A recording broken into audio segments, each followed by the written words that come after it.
if you live in a state where you have to mail off your forms, I know it's different for different states, but if you live in a state where you have to mail off the form to the testing center, get certified mail. That way you can track it and you'll know when it gets there.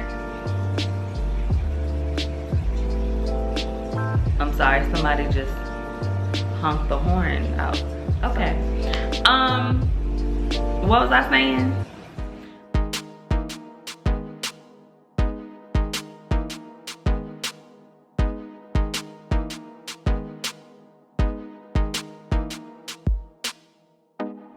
Hey guys, it's Jerica. Welcome back to my channel.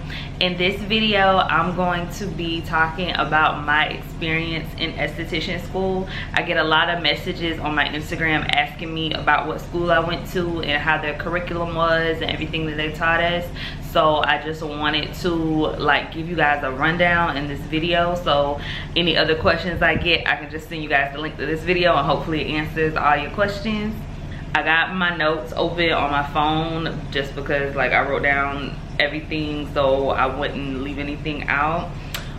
For starters, I started my esthetician program last year in August, so August 2019, and I just completed the program this year in July 2020.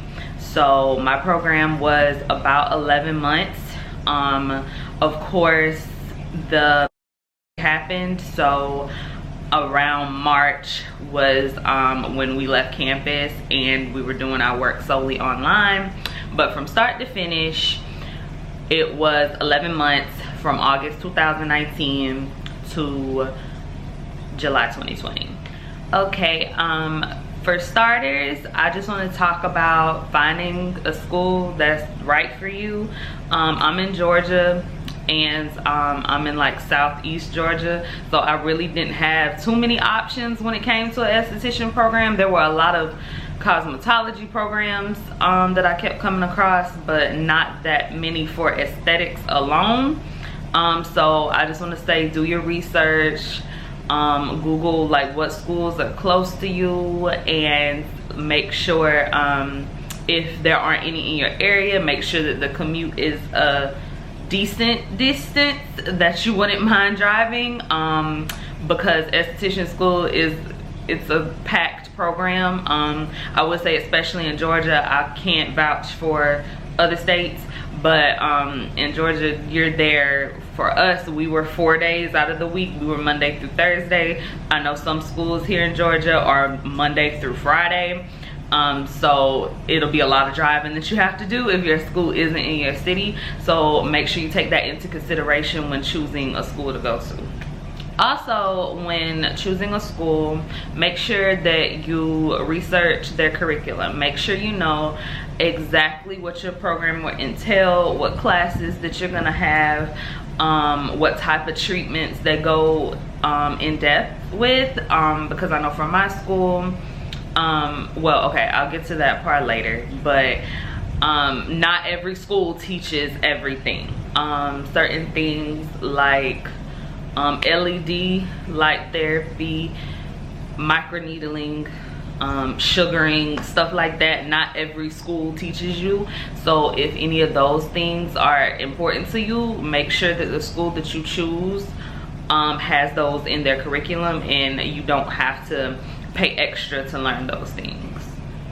Another thing that I want to go into is about working and being in school in the same time. I was working part-time while I was in esthetician school, and I would only work in the afternoons or the evenings. The first semester of my program, which was August to December, was kind of more laid back. There was a lot of book work, so I was able to work after I got out of school. We were in class from 8 to 12, so I would get out of school and go to work to about 1. Sometimes I would do 1 to close, or sometimes I would have a mid shift and it would be 1 to 5 or 1 to 6. But I wanted to bring that up because sometimes it's hard to work while you're in a program that's this dense and this hectic because you're in class literally almost every day out of the week. So the only way that you would really be able to work like a full day or a full shift would be on the weekends.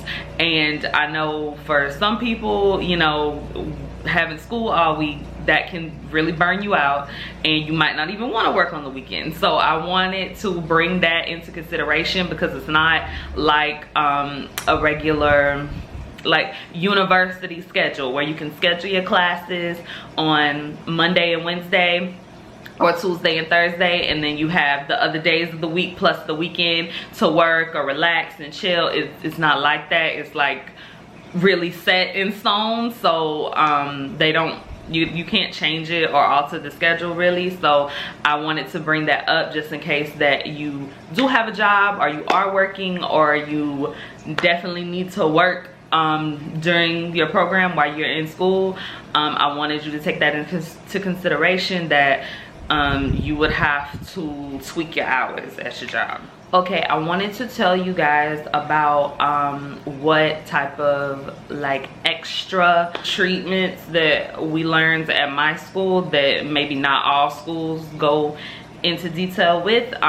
We were taught LED light therapy, and how the different LED lights treat different skin conditions. We were taught how to use the microdermabrasion machine. We were taught how to use microcurrents, and of course, you know, all of the other like basic machines that you'll need to learn how to use, such as extraction tools and stuff like that. Like, we learned the basics of that. Some things that we didn't learn that I know some schools in Georgia, especially in Atlanta, they have this in their curriculum and you get certified to do these things while you're in your program. For us, they were considered continued education courses, so we would have had to find a class and pay for it to get certified in those particular things. Microneedling, dermaplaning, we did not learn dermaplaning in our program, but our teacher did provide us with an online course. It was a really good price, so we were able to get certified in dermaplaning through that course online. And also sugaring. We did not learn sugaring at my school. I know some schools do. Some schools, you know, they put together a class outside of their program and have the students certified, you know, outside of the classroom by a sugaring professional.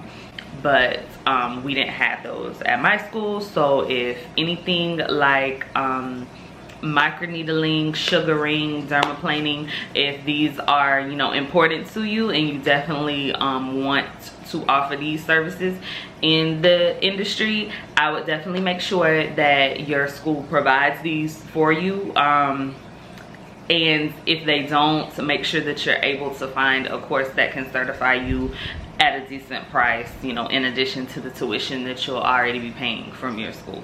Okay, another thing that I want to talk about is after you've finished your program, you have all your credits, and you're able to apply to take the licensing exam. For us here in Georgia, we get a form that we have to fill out that has our information, our instructor's information, department head, and all that good stuff. And then we send that to PSI so we can get registered to take our test. I would send off that form as soon as possible. If you can, send it off the day that you get it and the day that you fill it out, just so you know your testing process can go quicker. With me, I thought that my form got lost in the mail, and I was upset because I didn't pay to have it sent, you know, certified mail. So I do want to mention that to you guys. If you live in a state where you have to mail off your forms, I know it's different for different states, but if you live in a state where you have to mail off the form to the testing center, get certified mail. That way you can track it and you'll know when it gets there. I would highly recommend paying for the certified mail so you can track it and know when it gets there. That way you won't just be left in the dark and wondering if they received it, when they received it, how long it's going to take for them to process it once they receive it. I will do that because that would definitely like ease your mind a little bit, so at least you would know that it didn't get lost in the mail. Once you get your email confirmation that they have received your forms and you can go online and register for your state board exam, I would try and schedule your theory and your practical close together. I took mine about 3 weeks apart, but I feel like it's better to just take them together. You know, everything's kind of fresh on your minds. The nervousness, the adrenaline, you know, it can just go ahead and happen at one time and you can go ahead and get it out of the way. I do not recommend waiting a month in between both tests to get them done. I mean, I understand that, you know, it happens depending on what people's schedules are, but if you can, try and schedule both of them close enough together. After you pass both exams, your theory and your practical exam, you can go online and actually apply to get your license number. I would do this as soon as possible as well, because there were a few steps that I didn't know you had to do after you passed the test. I thought after you passed both tests, they'd be like, okay, here's your license number, you're done. You know, you're a licensed esthetician, but you have to go online and apply for the license. You have to pay your license fee. You have to upload a copy of your ID.